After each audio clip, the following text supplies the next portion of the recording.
हमने लिया है क्लास 12th का फिजिक्स का बेहतरीन क्वेश्चन यहाँ पे, जो कि आपका एग्जाम भी उससे बहुत ही इंपॉर्टेंट है। तो चलिए शुरू करते हैं, ठीक है। देखिए यहाँ पे बिना देर के शुरू करते हैं। ज़रूरी है कि आप अभी एग्जाम पास में हैं तो ध्यान से पढ़ें। देखिए क्वेश्चन में क्या है दोस्तों, इलेक्ट्रॉन पर आवेश होता है तो कितना होता है, तो आपका होता है 1.6 × 10⁻⁻⁹ होता है, ठीक है। ठीक है, अब देखिए क्वेश्चन नंबर 2, विद्युतीय क्षेत्र का मात्रक क्या होता है, तो क्या होता है आपका V/m होता है, ठीक है। इसी को अथी करके ऊपर जब करते हैं तो चलता है ऊपर और होता है -1, ठीक है। इतना तो आपको पता ही होगा आपको। चलिए, 1 कूलम आवेश किसके बराबर होता है, तो आपका होता है 3 × 10⁻9 होता है, ठीक है। यानी कि आपका यहाँ पे ए बिल्कुल करेक्ट हो जाएगा, ठीक है। ई नोट का मात्रक पूछा गया है तो क्या होता है F/m होता है, यानी कि आपका FM इंटू अथी पावर के इसका हो जाएगा -1 हो जाएगा, ठीक है ना। इसको FM लिखते हैं, F/m लिखते हैं, ठीक है। तो वही इसका ये हो जाएगा, ठीक है। m जाएगा ऊपर तो माइनस में जाएगा 1, ठीक है, उसका पावर। अब चलिए क्वेश्चन में क्या है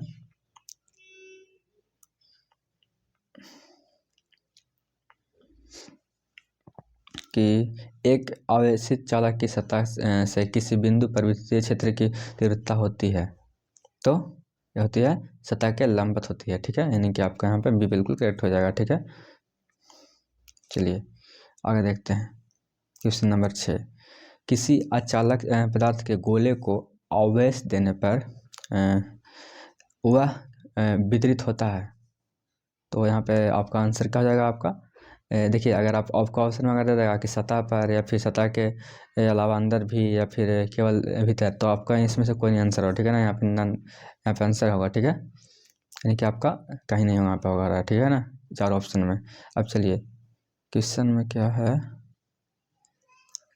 देखिए निम्नलिखित में किसका आवेश का अस्तित्व संभव नहीं है, तो आपका किसका आवेश संभव नहीं है, तो 2.4 × 10⁻⁻⁹ का जो है चार्ज है वो संभव नहीं है, ठीक है। ठीक है, अब देखिए परावैद्युत का ऐसा मात्रक क्या होता है, तो क्या होता है C⁻² × 10⁻⁻1 × m⁻⁻2 होता है, यानी कि आपका ए हो जाएगा यहाँ पे, ठीक है, 8 का। अब देखिए क्वेश्चन में विभक्ता की विमाएँ क्या होती है, तो क्या होती है A⁻² × T⁴ × m⁻1 × L⁻−3, यानी कि आप याद रखिएगा 24 13, ठीक है ना। ये दोनों रहेगा प्लस में और सब रहेगा माइनस में, ठीक है। अब क्वेश्चन क्या है दोस्तों कि 10 में कि 2 इलेक्ट्रॉनों के बीच विद्युत बल तथा गुरुत्वाकर्षण बल का अनुपात क्या होता है, तो क्या होता है, तो आपका होता है 10⁻42 होता है, ठीक है। ठीक है, अगर थोड़ा बहुत अगर आवाज़ आ रहा होगा तो बाहर से तो इग्नोर करिएगा, क्योंकि गली में घूमते रहता है सब बेचने वाला अपना पेट के लिए। चलिए क्वेश्चन नंबर 11 देखिए, क्वेश्चन में क्या है कि मुक्त आकाश की विशेषता क्या होती है, तो क्या होती है 1 से कम परंतु शून्य नहीं होगी, ठीक है। 1 से कम होगा लेकिन शून्य नहीं होता है पूरा, ठीक है। कुछ रहता है 0.6 0.1 कुछ भी हो सकता है। चलिए आवेश का मूल गुण है क्या होता है, अगर ये आवेश है तो क्या होगा, चार्ज है तो इसका एक गुण होगा, इसका एक क्वालिटी होगा कि आवेश योगात्मक होता है, ठीक है ना, प्लस में होता है और संरक्षित होता है, ठीक है ना। और क्या होता है काव्यतिकरण होता है, ठीक है। यानी कि यहाँ पर जो 3 ऑप्शन है वो तीनों यहाँ पे आपका हो जाएगा, ठीक है। जब वस्तु ऋणावेशित होता है तो वस्तु का द्रव्यमान क्या होता है, तो बढ़ जाता है, ठीक है ना, यानी कि बढ़ता है यहाँ पे, ठीक है। विद्युत फ्लक्स का ऐसा मात्रक पूछा गया है, बहुत ही सिंपल है, जूल कूलम, ठीक है, जूल कूलम। अरे यार कहाँ भाग रहा है, ठीक है ना। अब देखिए 15 वाला प्रति इकाई क्षेत्रफल और विद्युत फ्लक्स कहलाता है क्या, तो कहलाता है विद्युत क्षेत्रफल, ठीक है। आगे बढ़ते हैं, ऐसे जानते हैं आप पढ़ चुके हैं, ये सिर्फ हम रिवीजन के लिए यहाँ पे लिए हैं, ठीक है, ताकि जब आप एग्जाम दें तो इसमें से कम 10-12 तो आराम से आ जाना चाहिए, ठीक है। अब देखिए क्वेश्चन में क्या है, एक घन की भुजा की लंबाई कितना 5 है, ठीक है ना। आवेश और क्या लिखा हुआ है यहाँ पे 6 म्यू कूलम आवेश रखता है, तो पृष्ठीय क्षेत्रफल घनत्व का मान क्या हो जाएगा, तो क्या हो जाएगा आपका, यहाँ पे हो जाएगा आपका 4 × 10⁻2 म्यू कूलम प्रति मीटर स्क्वायर, ठीक है। देखिए 17 वाला, 2 प्रोटॉनों के बीच विद्युत बल तथा गुरुत्वाकर्षण बल का अनुपात क्या होता है? तो क्या होता है? 10 की पावर 38 होता है। ठीक है। अच्छा, विद्युत आवेश का SI मात्रक क्या होता है? तो क्या होता है आपका होता है कूलाम होता है, फिर फैराडे भी होता है, और एम्पीयर इंटू सेकंड भी होता है, यानी कि आपका यहाँ पे ऑल हो जाएगा। ठीक है, ध्यान रखिएगा, बहुत ही इंपॉर्टेंट क्वेश्चन वाला है। विद्युत द्विध्रुव आघूर्ण क्या एक तरह का? तो यह है सदिश है। ठीक है, सदिश राशि है। ठीक है, ये आपका 10th में पढ़ना था। विद्युत कह रहे हैं, सॉरी, धातुओं का परावैद्युतांक होता है। तो क्या होता है, कितना होता है? यह होता है अनंत। ठीक है ना, अनंत होता है, इसको हम इन्फिनाइट बोलते हैं इंग्लिश में।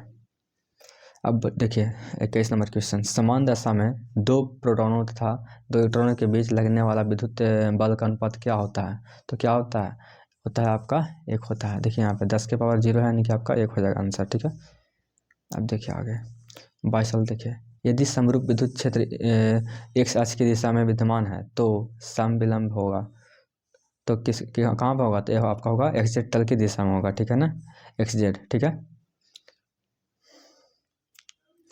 किसी विद्युतरोधी माध्यम का परावैद्युतांक ER का हो सकता है, कितना होगा? तो आपका हो जाएगा 5 होता है, ध्यान रखिएगा। ठीक है, अब देखिए क्वेश्चन क्या है कि इनमें से कौन परीक्षण करता है, यानी कि कौन विद्युतीकरण का परीक्षण करता है? तो कौन करता है? विकर्षण चेक करता है। ठीक है, विद्युत द्विध्रुव आघूर्ण का SI मात्रक क्या होता है? क्या होता है? कूलाम मीटर होता है। ठीक है, कूलाम मीटर। देखिए क्वेश्चन में क्या है कि विद्युत द्विध्रुव आघूर्ण का व्यवहारिक इकाई क्या होता है? तो क्या होता है, क्या है, फिर क्या होता है? तो होता है का डिवाई होता है। ठीक है, ठीक है ना। ठीक है, देखिए 27 वाला कि एक कूलाम आवेश में इलेक्ट्रॉनों की कितनी संख्या होती है? तो कितनी होती है? 6.25 इंटू 10⁻18 होता है।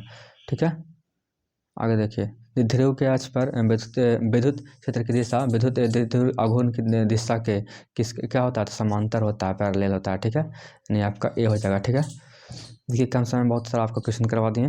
अगर वीडियो पसंद तो बोलिएगा कि हाँ सर अगला जो चैप्टर से है वो भी करा दीजिएगा। ठीक है, वो हम करवा देंगे आपको। अगर वीडियो अभी पसंद तब कमेंट करेगा, तभी हम बढ़ेंगे इसके आगे। ठीक है, यदि विद्युत क्षेत्र की रेखाएं पृष्ठ सतह के समांतर है तब इस दशा में विद्युत फ्लक्स होगा, क्या होगा? तो 0 हो जाएगा। ठीक है, यहाँ पे आपका बी हो जाएगा। देखिए ये लास्ट क्वेश्चन है आज का, बोल रहे हैं बार बार कि अगर वीडियो पसंद आएगा तो लाइक करेगा और सब्सक्राइब भी करना है तो, और बोलिएगा कि हाँ सर अगला चैप्टर का फिर और भी सर वीडियो बना दीजिए ताकि हमें सहूलियत मिले आपका एग्जाम में। ठीक है, तो कमेंट जरूर करिएगा।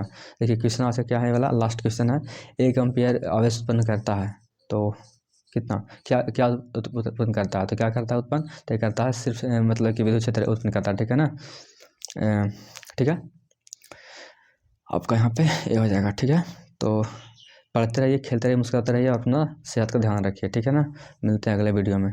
ठीक है ना, हाँ ठीक है, चलिए बाय बाय।